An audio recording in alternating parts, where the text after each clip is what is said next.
रामचरितमानस पर स्वामी प्रसाद मौर्य के विवादित बयान के बाद शुरू हुआ विवाद दिनों दिन गहराता जा रहा है। ये लड़ाई अब शूद्र और मंदिरों तक पहुंच चुकी है। अखिलेश यादव के शूद्र वाले बयान पर बीजेपी की ओर से अखिलेश पर चौतरफा हमला जारी है। इसी कड़ी में वाराणसी पहुंचे उप मुख्यमंत्री केशव प्रसाद मौर्य ने कहा है कि अखिलेश नौटंकी बंद करें। नौटंकी करना बंद करें, वो इसलिए उनसे अपेक्षा करते हैं। मंदिर जो भक्ति भाव से आता है, हर भक्त के लिए मंदिर होता है, मंदिर में विराजित भगवान होते हैं और वह घटिया राजनीति कर रहे हैं। ऐसी राजनीति नहीं करनी चाहिए।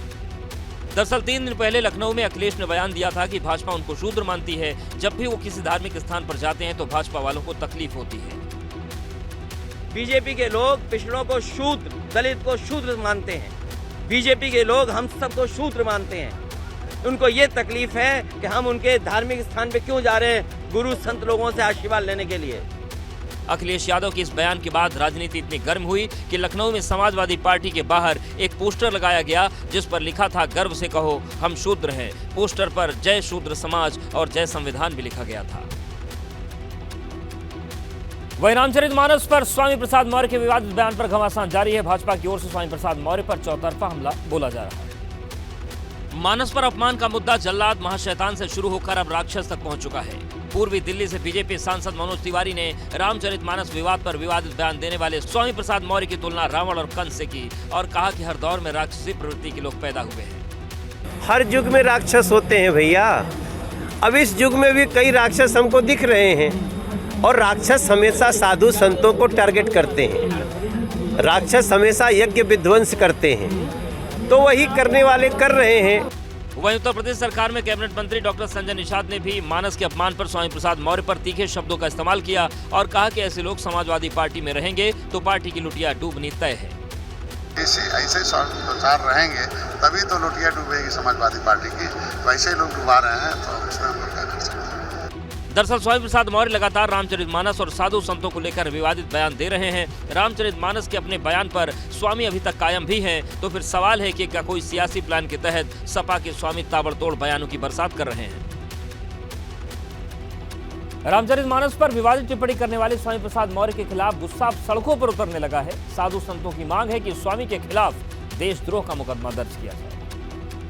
अयोध्या के हनुमानगढ़ी से बड़ी संख्या में साधु संत और आम लोग स्वामी प्रसाद मौर्य के खिलाफ नारे लगाते हुए लता चौक तक पहुंचे और स्वामी प्रसाद मौर्य का पुतला फूंका।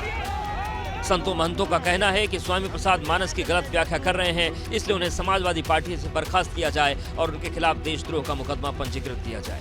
सब लोगों ने मिल करके आज जो है ये संदेश दिया है। इसके बावजूद भी अगर उनको पार्टी से नहीं निकाला गया, अगर उनके ऊपर देशद्रोह का मुकदमा पंजीकृत नहीं हुआ, तो फिर हम लोग इसके लिए बड़ा कदम उठाएंगे। संकट मोचन सेना के अध्यक्ष संजय दास ने कहा कि जिन चौपाइयों का हवाला स्वामी प्रसाद दे रहे हैं, दरअसल वो लोगों को समझाने बुझाने के लिए कहा गया है, न कि किसी वर्ग या समाज को हीन दिखाने के लिए। वो सब समझाने के उद्देश्य से, समझाने के लिए, न कि जो है उसको इस तरह से जो है वो शूद्र गंवार ढोल उसमें फिट किया जाता है, तब जाके उसमें स्वर निकलता है।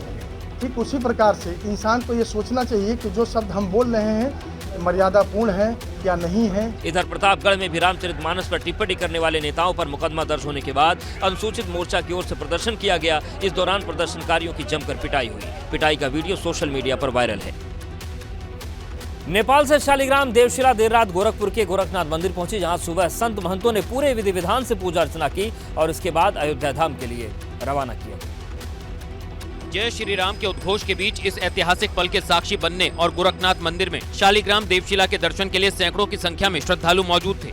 गोरखनाथ मंदिर परिसर से शालिग्राम को अयोध्या धाम के लिए पूरे उल्लास के साथ रवाना किया गया। तो नेपाल से आया मूर्ति शिला, उसके बाद घूमते हुए आया यहाँ मंदिर में आया। अयोध्या जाएंगे यहाँ और मूर्ति बनेगा, राम सीता का मूर्ति बने जाएगा और उसकी खुशी है सब। नेपाल से 26 जनवरी को शुरू हुई शिला यात्रा अयोध्या पहुँचकर सम्पन्न होगी। नेपाल की शालिग्रामी नदी से 2 विशाल शालिग्रामी पत्थर ट्रक के जरिए अयोध्या ले जाए जा रहे हैं। शिला यात्रा का नेतृत्व कर रहे राम मंदिर ट्रस्ट के सदस्य कामेश्वर चौपाल के मुताबिक ये बेहद भावुक पल था। जैसे घर से बेटी जाती है तो माँ का प्राण बाहर निकलने लगता है, वही दृश्य था। कई लोग इतने भावुक थे कि सीमा पार करते समय वो जब लौट रहा था तो मैं गाड़ी में पीछे चल रहा था, तो वो अपने को संभाल नहीं पा रहा था। ये दोनों देवशिलाएं 6 करोड़ साल पुरानी हैं, जिसे विशेषज्ञों की टीम ने काली गंडकी नदी से चुनकर निकाला है। देर रात तक दोनों देवशिलाएं अयोध्या धाम पहुंच जाएंगे, जिसके बाद इन्हें राम मंदिर ट्रस्ट को पूरे विधि विधान के साथ सुपुर्द किया जाएगा। नेपाल की गंडकी नदी से निकली ये दोनों विशाल शिलाएं देर रात अयोध्या पहुंच जाएंगी। इन शिलाओं को राम सेवकपुरम में रखा जाएगा। इन शिलाओं का राम सेवकपुरम में ही अयोध्या के संत पूजन कर उन्हें राम मंदिर के लिए भेंट करेंगे। इसके लिए अयोध्या के करीब 100 महंतों को आमंत्रित किया गया है। 2 फरवरी की सुबह राम मंदिर ट्रस्ट को मिलेगी पवित्र शिला की सुपुर्दगी, जिसके बाद साधु संत पवित्र शिला का पूजन करेंगे। शालिग्राम के भव्य स्वागत के बीच संतों का एक धड़ा इस देवशिला से मूर्ति बनाने के विरोध में है। संतों की माने तो अगर शालिग्राम भगवान के ऊपर छेनी और हथौड़ी चली तो यह अच्छा नहीं माना जाएगा। आचार्य परमहंस ने इसके लिए अन्न तक त्याग देने की बात कही है। एक धर्माचार्य के नाते मैंने जैसा सुना कि उनकी मूर्ति तराशी जाएगी तो उनके ऊपर छीनी हथौड़ी चलेगी, मैं बहुत आहत हूँ। मैं निवेदन करूंगा कि ऐसा अनर्थ न करें। उम्मीद है कि अयोध्या में भगवान श्री राम का मंदिर अगस्त 2003 में बनकर तैयार हो जाएगा।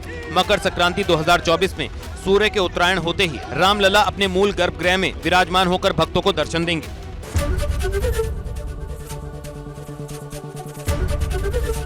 एबीपी गंगा, खबर आपकी, जुबान आपकी।